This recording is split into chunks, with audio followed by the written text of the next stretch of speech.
कृष्णजीलाई मन परेको राधिकाको माया, कृष्णजीलाई मन परेको राधिकाको माया, कृष्ण लीला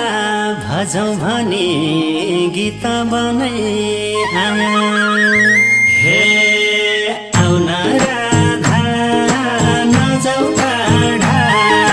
सुन्ने भयो वृन्दावन कृष्णजीको आउन राधा नजाऊ टाढा, सुन्ने भयो वृन्दावन कृष्णजी